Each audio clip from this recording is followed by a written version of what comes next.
최근 기존 산업과 정보통신기술 간 융합을 바탕으로 이종 산업 간 경계가 사라지는 소위 빅블러 현상이 산업 전반에 걸쳐 확산되고 있습니다. 금융산업도 예외가 아닌데 이와 관련하여 전 세계적으로 빅테크라 불리는 거대 IT 기업의 금융업 진출이 활발해지고 있습니다. 이러한 빅테크의 금융업 진출은 결제 서비스를 시작으로 대출 예금 서비스로 확대된 이후 교차 마케팅이 가능한 영역인 자산관리, 보험 서비스까지 넓어지고 있습니다.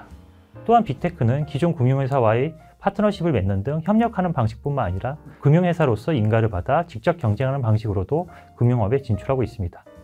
이번 시간에는 빅테크는 무엇인지, 빅테크의 금융업 진출이 왜 활발해지는지, 그리고 빅테크의 보험업 진출이 보험시장에 미치는 영향은 무엇인지에 대해 알아보도록 하겠습니다. 우선 빅테크는 무엇이고 어떠한 특징을 가졌는지에 대해 알아보겠습니다. 빅테크는 대규모 고객 기반을 바탕으로 금융 서비스를 제공하는 비금융 주력 사업을 가진 거대 기술 기업을 지칭합니다. 이러한 빅테크의 사업 모형은 고객 데이터를 바탕으로 네트워크를 형성하고, 네트워크는 참여자의 활동을 확대하며, 확대된 활동은 다시 새로운 고객 데이터를 형성하는 순환고리 형태를 가집니다. 즉 고객 수, 데이터 획득량, 상품 및 서비스 품질 및 범위 간 상호 증폭 효과가 발생하는 것이 특징입니다. 이로 인해 빅테크는 주력 사업인 IT뿐만 아니라 금융 등 광범위한 산업으로 사업 분야를 확장하고 전 세계 고객을 대상으로 상품 및 서비스를 공급합니다. 이러한 사업 모형을 가진 빅테크는 최근 20년간 신생기업에서 시장 지배력을 가진 기업으로 빠르게 성장하여 현재 금융회사보다 시가총액과 수익성이 높을 뿐만 아니라 자금 조달 비용도 더 낮습니다. 이는 빅테크의 사업 모형 특성상 강력한 네트워크 효과 및 규모의 경제가 작용하여 소수만 시장에 살아남아 높은 시장 지배력과 거대한 고객 기반을 보유하기 때문으로 이해할 수 있습니다. 그러면 빅테크는 왜 금융업에 진출하는 걸까요?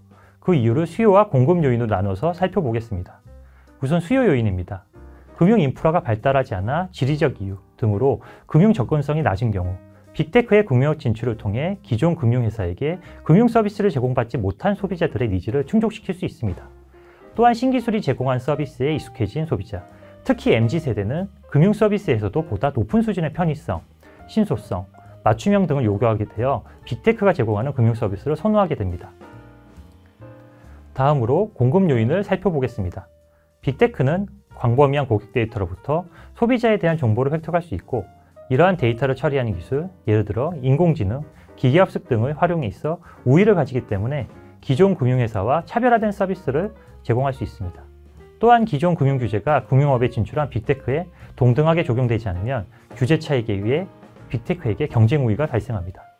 마지막으로 금융시장에서 경쟁이 제한되면 중개비용이 높은 수준에서 유지할 수 있고, 빅테크는 신기술 활용을 통해 관련 비용을 낮출 수 있어 비교 우위를 가질 수 있습니다. 지금까지 빅테크의 금융업 진출 배경에 대해 살펴보았습니다. 이제 빅테크의 보험업 진출이 보험시장에 미치는 영향에 대해 살펴보겠습니다. 우선 긍정적인 효과입니다. 빅테크의 보험시장 진입은 보험산업 내 경쟁 강화를 통해 보험시장 혁신을 유도합니다. 빅테크가 가진 데이터, 네트워크, 분석 기술 등은 정보 비용 및 거래 비용을 감소시켜 기존 보험회사가 개발하지 못한 보험 상품 및 서비스를 보험시장에 제공할 수 있게 합니다. 또한 빅테크는 기존 보험회사와 직접 경쟁 또는 파트너십 구축 등을 통해 보험회사들의 디지털 전환을 촉진시켜 보험산업의 디지털 금융 경쟁력 확보에 기여할 수 있습니다. 소비자 측면에서 소비자 후생 증대를 기대할 수 있습니다. 하나의 온라인 플랫폼을 통해 보험 서비스를 포함한 다양한 경제활동이 가능해져 금융소비자의 금융 접근성 및 편의성이 증대됩니다. 또한 금융소비자의 경험 및 행동에 기반한 개인 맞춤형 상품 및 서비스를 제공하여 개별 금융소비자의 니즈를 충족시킬 수 있습니다. 다음으로 부정적인 효과입니다. 빅테크의 보험시장 진입은 전통적 금융규제 체계로 인한 규제 차익 가능성이 있고, 시장 경쟁, 금융 안정성, 소비자 보호 측면에서 새로운 유행의 리스크를 발생시켜 시장 실패 가능성도 동시에 높입니다. 우선 시장 경쟁을 살펴보겠습니다. 빅테크 사업 모형의 특성상 소수에 의한 지배적 플랫폼이 구축되기 쉬워 불공정 경쟁 및 독과점이 발생하여 시장 효율성을 약화시킬 수 있습니다. 특히 빅테크 플랫폼에서 보험 서비스가 제공될 경우 자회사 외 제3자에 대한 불공정한 대우나 우월한 시장 지위를 이용한 불투명한 수수료 부과 등 보험 소비자 이익을 침해할 소지가 있습니다. 또한 플랫폼 또는 온라인 중심의 사업 모형은 데이터 등 금융정보의 집중 현상을 심화시키고, 이로 인해 금융정보에 대한 독점은 금융 시스템의 정보 효율성을 낮춥니다. 다음으로 금융 안정성 측면에서 살펴보겠습니다. 빅테크와의 경쟁으로 수익 기반이 약화된 기존 보험회사들은 낮아진 수익성을 보전하기 위해 과도한 위험을 추구할 수 있습니다. 또한 다수의 보험회사가 소수의 빅테크에게 아웃소싱을 하여 의존도가 높아질 경우 집중 리스크가 발생할 수 있고 빅테크의 비금융사업 위험이 금융사업으로 전이되어 금융 안정성에 악영향을 미칠 수 있습니다. 마지막으로 보험 소비자 측면에서 살펴보겠습니다. 보험시장 참여자들의 권리와 책임이 복잡해짐에 따라 소비자 보호 문제가 발생할 수 있습니다. 플랫폼 또는 온라인을 통해 보험 상품 및 서비스를 이용하는 소비자에 대한 보호장치가 충분하지 않아 보험시장에 대한 신뢰가 하락할 수 있습니다. 또한 기술 사용에 취약한 계층은 플랫폼 또는 온라인을 통한 보험 서비스 접근이 어렵고 리스크 세분화로 고위험 소비자는 예전보다 높은 보험료를 부담하거나 더 나아가 인수심사에서 거절당할 수 있습니다.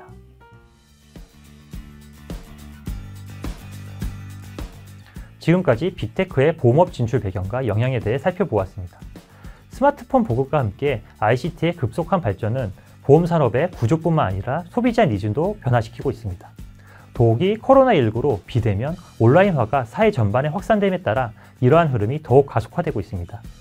이러한 상황에서 빅테크의 보험업 진출은 많은 기대와 우려를 동시에 낳고 있어 이에 대한 적절한 대응이 필요해 보입니다. 이를 계기로 시장 혁신과 공정 경쟁을 통해 보험 산업의 디지털 전환을 촉진하여 소비자 중심의 보험 시장이 될 수 있기를 기대해 봅니다.